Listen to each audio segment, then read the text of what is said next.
Hello and welcome to this video brought to you by the Lois Art. My name is Emmanuel Okafor. As always, I hope you guys are doing well and having a wonderful week. In this video, we'll be talking about the new release of Hairbreak, and I will be going through all the features, and also in that process I'll probably touch on practically most part of Hairbreak, which will make existing user kind of understand the new changes better, and also probably incentivize new people that don't know what the hell I'm talking about to probably check it out. So this is basically like a heads up. So if you've purchased it before, you can go ahead and update it. It comes with a lot of great features, more stable system, and just basic general cleanup. You could see from the UI right here, it looks much different. Okay, so one other thing I wanted to touch on, if you're going to download it, is this is the edit page. I'm blurring out the kind of proprietary information. But yeah, once you purchase it and you try to download it, you're gonna see two versions, and one version is the version 4.01, and you see this Hairbreak version 2.4.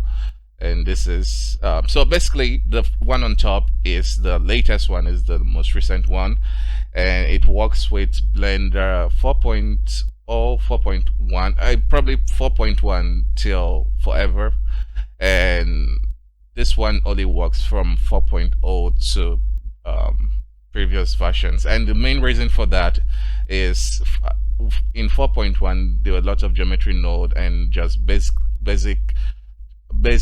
a overall Blender change that went through and kind of changed a lot of things with the whole node setup, so it always crashed, and I got a lot of complaints for that. So that's why you have two versions.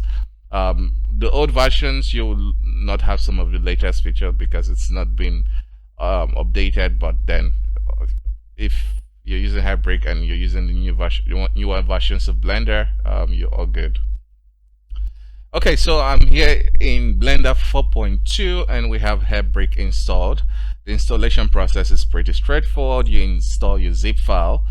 If you had it installed before, you uninstall, restart Blender and install the new one. And once you have everything set up, well, you should have something that looks like this Hairbreak add-on. And it's going to ask you for a user library. So it's basically a folder where you can save out presets that you create from Hairbreak, and there's some customization stuff for the size of the windows. So we can quickly do something here.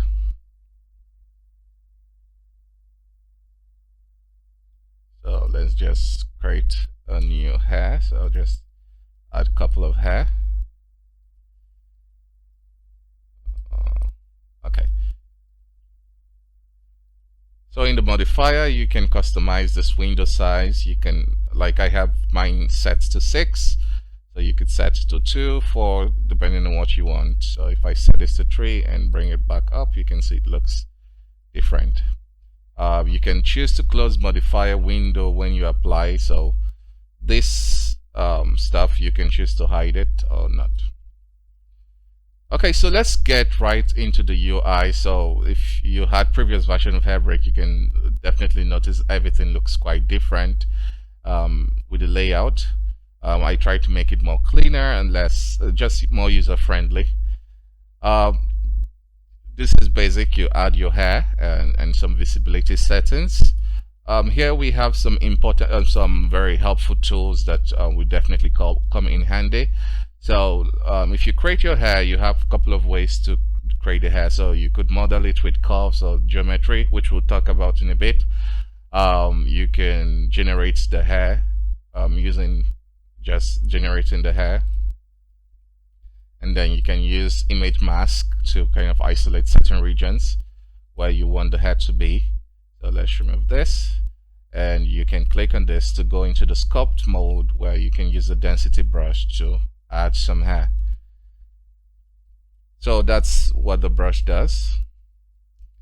Next you have your duplicate curve. You basically duplicates. It gives you some options. So you can choose to duplicate and keep the current hair, or you can duplicate and it will remove the existing hair. You could link to data, you could remove other modifiers, so keep it. So that's handy. You have add existing hair curve. So this is also helpful because hair break is not meant to replace anything Blender does for you. I'm quite conservative in where I use my tool, where I try not to kind of deviate too much from what the vanilla software will give you, and that's what hair break also comes with. So if we add a simple hair curve, we add an empty hair. So this is the new empty hair we have here. So we can call this vanilla. Okay, and let's say you created your own custom hair. As you can see, it looks different. Fabric kind of sets things up for you. So this is your vanilla hair, and you want to add it to Hairbreak. So in the very earlier version of Hairbreak, when we're kind of just getting started, it automatically loaded it into UI, but that was quite problematic. So we needed to, you need to assign it yourself, and that's what this feature does for you. So to do that, you basically select the hair curve you want to add and just click on this chain. If you have previous modifiers that you want to remove, you can remove it, or if you want to keep them. So if I just hit OK, it's going to load it onto the UI. So it's going to apply all the Hairbreak magic on it. So it can now share from Hairbreak modifiers seamlessly. Okay, so that's what that does. So in a situation where you have a brand new object without no, so if you have a brand new object without no hair curve, it might get confusing, but it's not really. So this pin feature, if you're familiar, it kind of keeps the settings of objects. So if I have this pin enabled and I click on other objects, it will not go away. But if I unpin it, then you can see the objects we selected.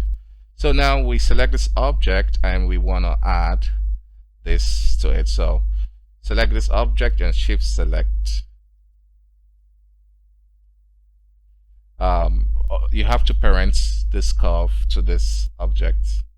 So it could be the usual one, or even just basic parenting will work. So once the curve is parented to the object, which typically it will be, then you'll have this enabled, and then you can add it. Yeah, so that's that feature. So I'll just pin this UI. So we have the pin, and we have split and join button. So the join becomes enabled once you have two hair curves selected to combine. So these are new features to make it more user friendly and quite intuitive.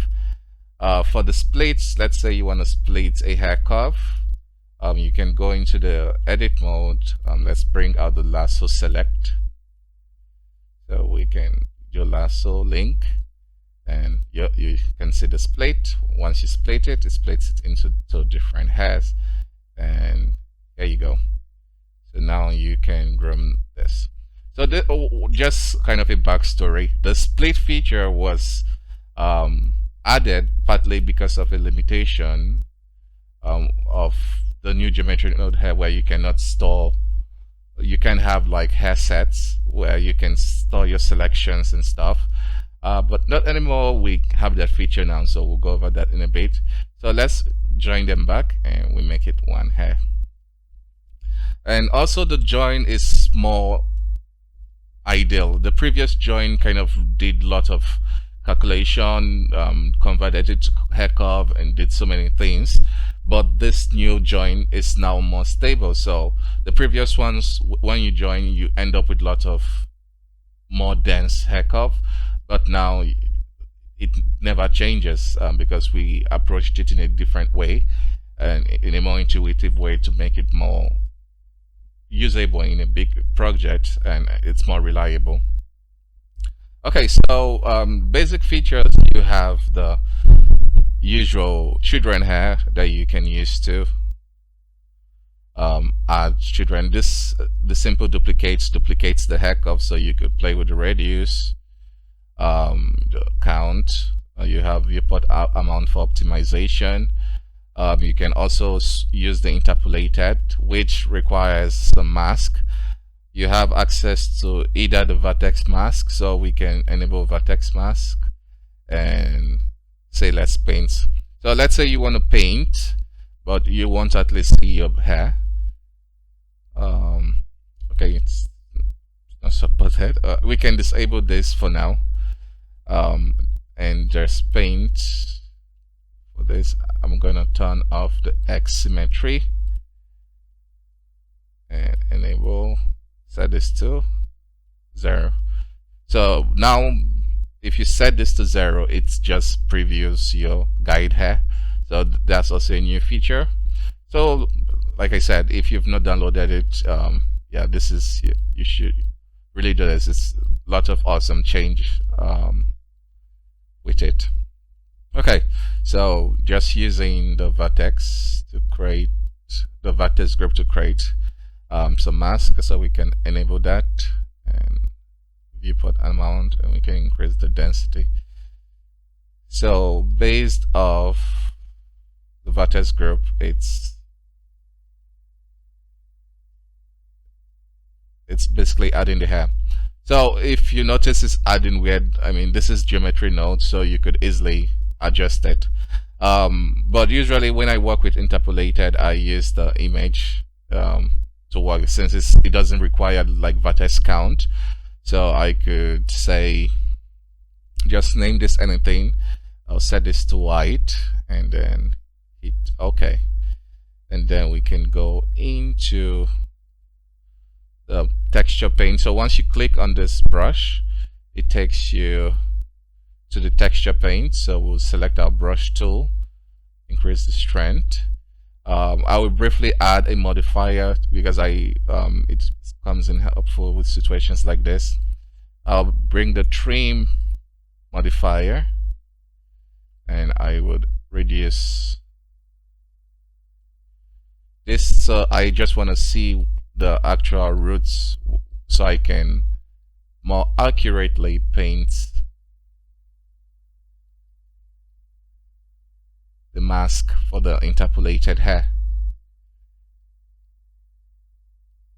You can save it through going to the image here and save our image. It's going to save this inside the blend file, and if you want to export this image, so you come to the image and the image editor, you would need to save. Okay, so once we have this, we can remove this trim modifier and bring back our children, and here we go. So we have more. This is basically the children interpolated. So yep, so that's that for the interpolated the children hair. So let's go to the radius. So I mean, self-explanatory. It controls the radius of the hair, and by default, when you create a new hair, it kind of loads it up for you. Reduce it some more. Yep, so you have different controls for several parts: the tip, the roots, the overall shape, and the radius. So these are also two new features. So we have the hair curve selection set and mesh hair. So these are two awesome features which we'll be looking at now. So let's start with the hair curve selection. So to use this, you have to either select the hair curve to see the information or be in sculpt mode.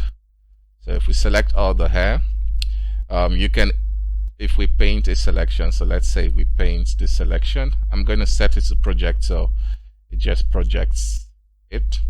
So if we create a new selection set, it brings this pop-up and you can name it.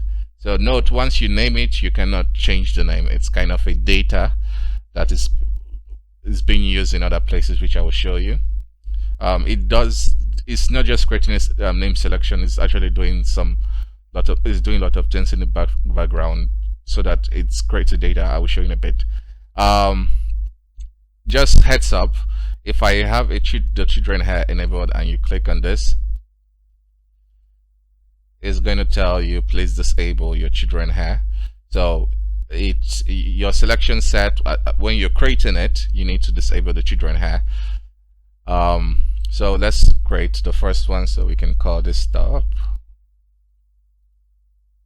So once you create it, you can click select it. So what it does, if you select just a portion, it's smart enough to basically select the entire length of the hair. So you don't need to kind of find every single thing. You just need to paint a portion and it's going to kind of find the hair. So later you can just quickly select it.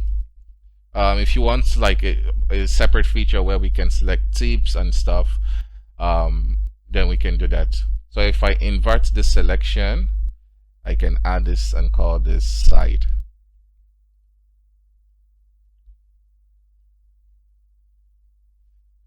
Do that again, side.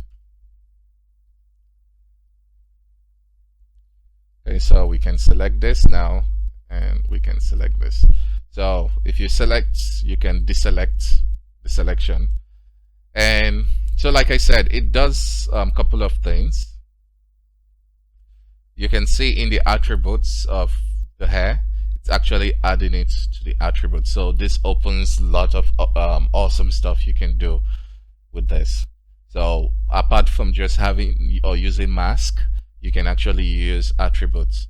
So if we go to the hair modifier and let's say we want to add freeze to the hair. So previously you were just restricted to using the mask, but now you can actually use the image. Previously you were just restricted to using image or maybe vertex script, but now you can actually use the selection set. So if we click on this tool icon, it brings out the node editor for you and have the right node selected, the freeze. And with you would notice with every node now it has like a mask input, and that's because of you can now use like a named attribute. So if we bring a name attribute, you can from here you can see the name sets we created as name attribute, and we can plug that attribute into the mask, and we can actually use it as mask to create even much more complex effects, so you can really control things. Yeah, so that's that for the hair selection set. Next, let's go on to the mesh to hair. So I will remove this, and we can probably just disable this for now. So for the mesh to hair, it's actually quite awesome.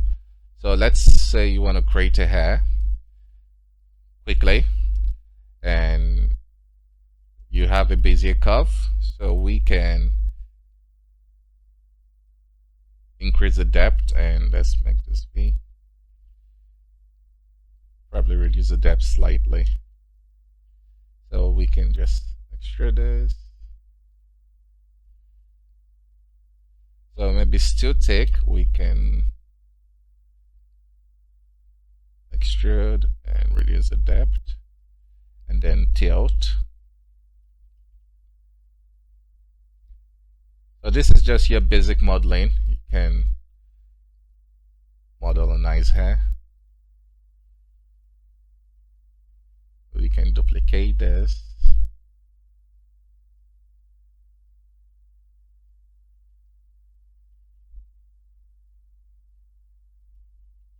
Tilt this slightly.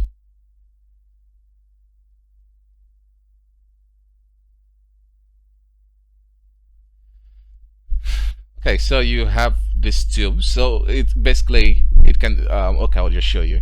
So once you have this, okay, we want to convert this into mesh. So what's important with when you're creating the tubes, So it can work for both tubes and planes. But if your workflow is creating tubes, it has to be open at both ends. So both end has to be open. So right now I converted this into mesh, and I'm going to just add more edge loops to fill out these gaps. So this is what we have, and all you need to do is just click tube edge select, and we'll switch our selection mode to edge, and as you can see, it's going to select edges going along the long part of the tube. So it's not always perfect, as you would suspect. I mean, nothing ever works like you would think always. So if you click on this, you will get a settings here, or you can come here, adjust last operation. So you can play with this slider. So it's basically finding parts of tubes. So sometimes if you have different lengths of tubes, you might want to separate those lengths to kind of filter out, or sometimes you just playing with the threshold multiplier would give you different result. So as you can see, we are selecting but not selecting all. But if we set this to 1, it's able to select. So these are things you could do manually, but yeah, this tool helps make it easy. So once you have your edges selected, you can duplicate them and make them their own object. So we are left with this. So once you have this, we can notice that some of the hairs are penetrating through the scalp, and Hairbrick doesn't like not Hairbrick, the new hair system doesn't like that. Usually if you go ahead to convert this into hair, which I could actually show you, so I will convert this to a curve, and then here in object, convert to hair curve. So ignore that. I'll just switch this to strips. Strands. If we convert this to hair curve and then shift select the hair and do attach to curve surface, you can see it kind of displays the hair. So what's happening is that the Hairbrick is trying to attach it to the surface at any means, and then it's going to mess up your hair. That's not what we want. So let's go back. So once you have your edge, you convert it into a curve, and once you have it as a curve, you need to do these steps. So recalculate the normal. So right now, if we do select first edge, we can see for the most part the first edge of the objects are selected nicely, but we have some rogue men here just hiding where they should not be. So to fix that, you just click on recalculate the curve normals.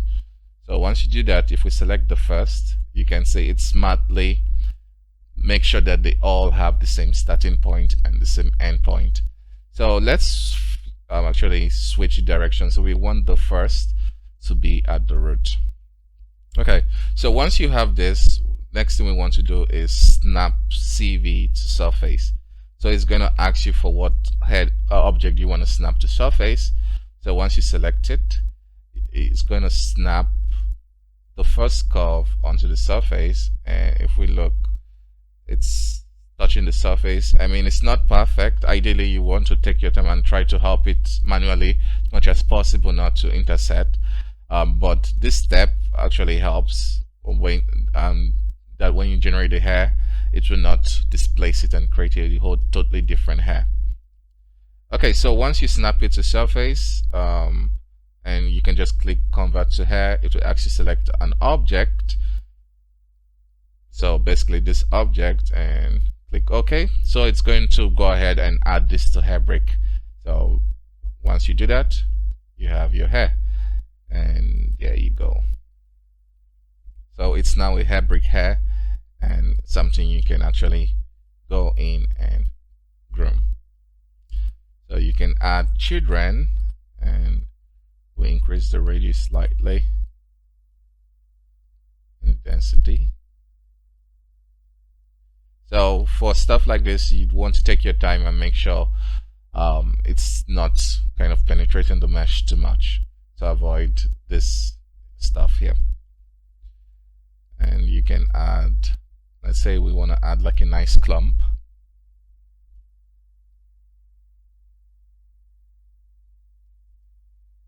Oh, that's not so nice. Okay, and we can add noise. So the noise in this version is very awesome. So everything has been cleaned up really, and everything should work as you'd expect. It's more professional. That's how you look at it. So I'm really happy with this new release for Hairbrick. Yeah, so that's the mesh to hair. Other thing, okay, I also mentioned you can use plane. So what it means by plane is like this is a plane, but a plane could also mean, at least in this instance, mesh to hair. So in this instance, a plane could mean a half curve or something you extrude, and so it will consider this a plane too. So if we add some bunch of edge loops,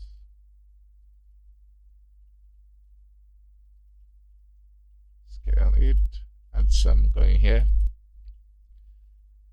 and we do plane select edge.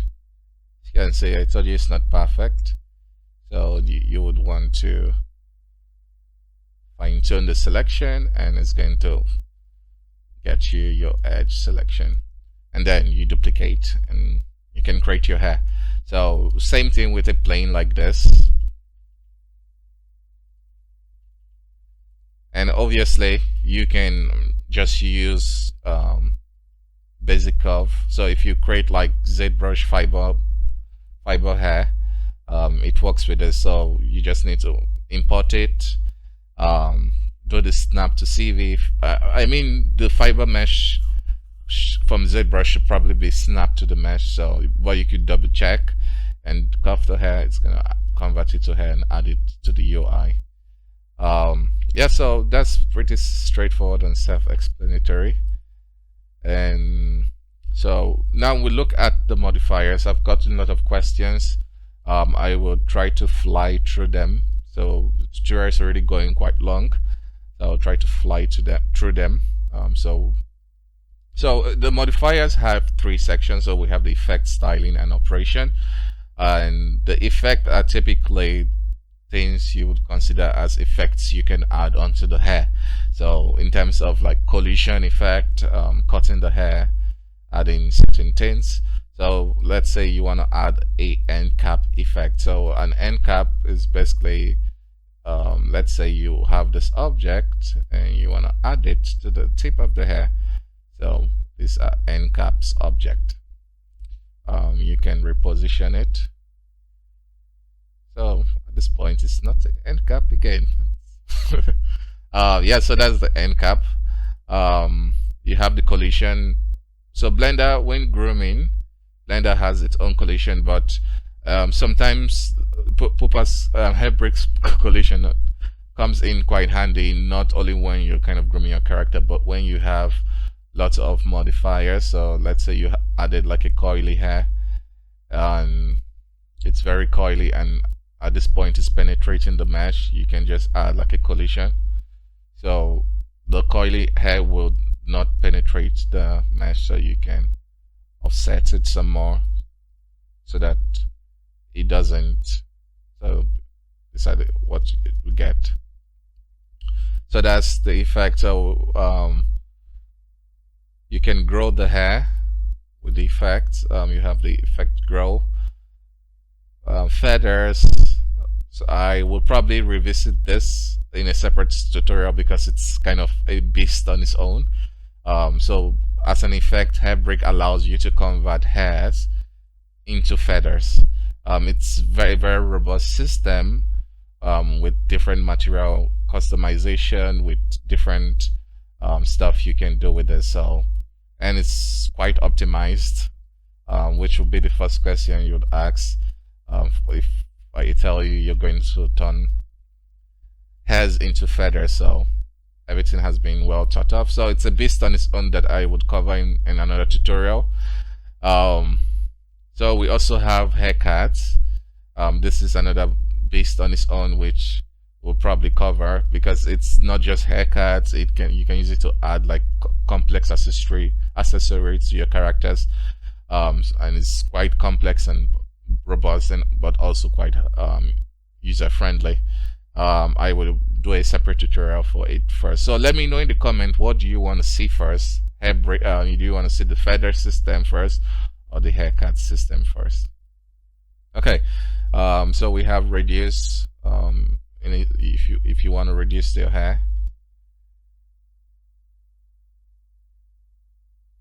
and so the mask is if you have attributes that you want to plug in, and you can also use image. You can use vertex group to isolate where you want to reduce.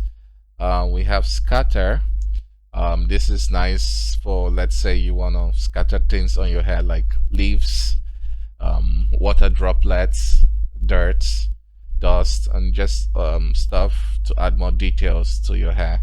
So that's where the scatter comes into place. By default, it gives you a default cube, so you can kind of see what is possible. You can uniform scale it. You can have random scale, random rotation. So you can use your own custom object. So let's try to use Susan scatter object, kind of playing with fire. So let's see. Quite responsive. So we'll apply Susan rotation and scale.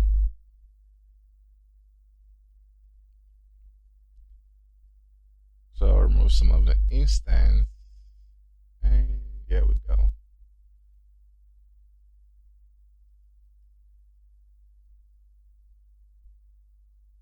Yeah, so that's the scatter. We have smooth. It's going to smooth out your hair. We have straighten. It's going to straighten out your hair. So the more you kind of play with it, most of them is probably something you just use once in a while, but I thought it was cool. So for stylize is when you want to turn hair curve into like stylized hair. So Hairbrick is kind of like a one-stop shop for just anything cool. So by default, it gives you like a procedural curve that you can adjust and make changes to kind of use, but you can use a custom object. So let's say to do this more effectively, I am going to delete all of this. And you know what? I'm gonna actually keep this one. So let's add a custom curve. Scale it down. I think my scene is quite okay. I mean the scale.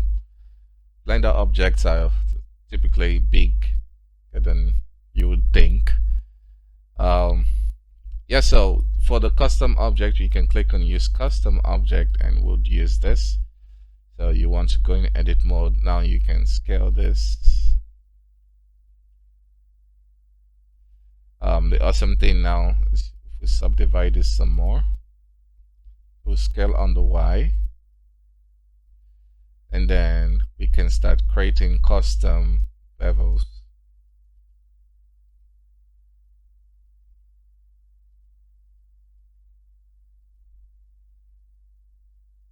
And all of this is all within Hairbrick.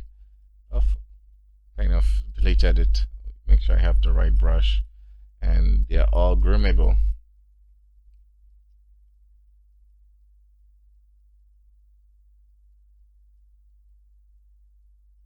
So that's that for the stylized effect. Um, yeah, a cool one is the wind. It's very, you have to kind of tweak it, but it gives a nice result. Just if you need like your hair flowing, simulation is still not something that has been really grasped in terms of like simulating the hair with geometry nodes. But yeah, we can fake it. Um, so somewhere the simulation, the collision will come in handy. It's like probably for something like this, you can use collision. So it's not like really penetrating the mesh. So without, wait. So that's how the collision effect comes in handy. So that's the wind. You can play.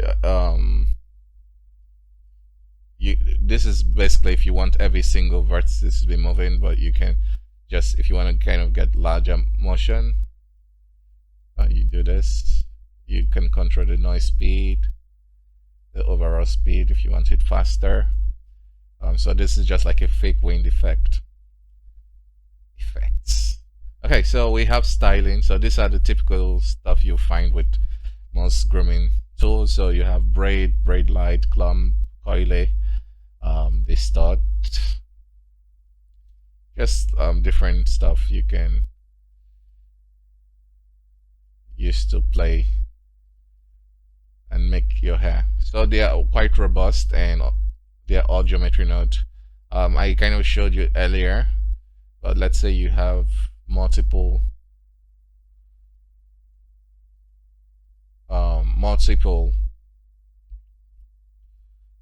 modifiers, and you want to quickly access their geometry node setup. Previously you would have to select the hair curve, go into geometry node, but now you can just easily select that node, click on this tool setting, and it selects that for you here, and you can make the change. So if you don't have a node editor open, it will open one for you. But if you have one already opened, it's going to just replace. It's basically going to select the right one. So if you want to kind of make any custom changes or go into the node tree itself to make your own tweaks, you have that. And so the styling is pretty standard. Most of the settings are self-explanatory, and it's fun to kind of explore. And finally, we have the operations. So operations are typically things that you probably need to quickly apply to your hair. So for example, mirror. So if you want to mirror your hair, you can mirror on the Y, flip it. So this is an operation. So maybe if you forgot to mirror it, then you can go ahead and apply the modifier, and yeah, now we can turn on the X symmetry, and then we have mirrored hair. So that's what operation means. It's kind of running like a script to achieve a particular object, but obviously you don't have to apply it. These are just all modifiers in the basic sense of things. If another one that you will usually kind of play with is the mesh snapping. So typically if you're using the children hair, so you simply duplicate and we increase the radius slightly. One of the downsides with the children hair is when you increase radius, it stops snapping on the scalp of the character. So you could just add the mesh snap, and it snaps all the hair to your scalp. Another important thing we have done is, like previously in previous version, we've kind of gone back and forth with the collision and mesh snapping placement in the modifier tree stack. So whenever you add it, it's going to add it at the bottom. This has been tried and tested, so when you have your animation character, it's not going to behave weird. Because sometimes if you place certain modifiers in the wrong order, you might get a weird effect which you've been bargaining for. So this has been tried and tested, and it automatically kind of adds it at the bottom where it should be. So we have stuff like resample, resolution, hair confirm. So it basically tries to conform the hair to the selected object. So once you win the hair break, it automatically selects this object. So, but you can always use your own custom object. Yeah, so this can come in handy for one of my artworks when I was partly around the time when I was creating the feather system. I used this node was quite helpful to aid in conforming most of these feathers to the body of the character, so it kind of fits nicely. And heads up, this feather are Hebrick created feathers, so these are actual real curves, not haircuts. Like this is like real curve, but the tail is created with the Hebrick haircut system. Yeah, but these are like real curves going on here, so that's awesome. Yeah, so you have Boolean, so we could check this out, and let's see, we can grab like a simple sphere. The previous Blender hair system had something like that, but so Hebrick can do that for you. So let's make this, and we can use this sphere as a Boolean. So we'll click on point and spline.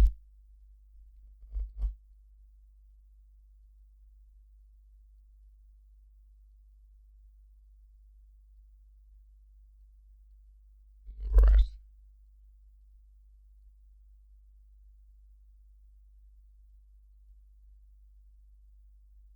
Now she cuts the I'm gonna add it again.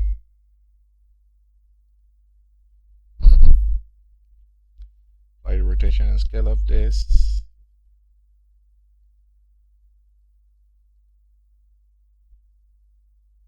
Okay, as you can see, it's gonna cut it.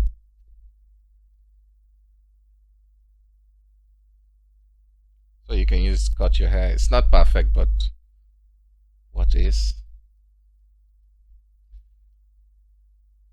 Yeah, seems to do the invert perfectly. Yeah, so that's the hair Boolean. Thought I would show it off. We have this guide. This is also quite powerful and robust. I've done a tutorial with it. Basically, you can use Bezier curve to guide your hair, and yep. So I think I've gone over all the modifiers, so feel free to explore. And that will be it for this video. I hope this was informative. If you've not updated yours, please go ahead and update your version of Hebrick. And if this kind of inspired you want to get yours, please go ahead to support me. And it's a very helpful tool that I think would change your hair game when using Blender. So thank you so much if you've stick to this video till this point. And if you wish to see more from me, I'm going to try to upload as regular as possible. Like I mentioned, I've been quite, I don't know if I mentioned, maybe it's one of my takes, but I've been away because a lot of changes. I moved to Australia from Philippines, started working a full-time job with Animal Logic. So yeah, so but things has kind of settled, and I have more time to make more videos and content. And yep, so if you wish to see more from me, hit the subscribe button. More content will be coming your way. And bye bye for now, and see you next time.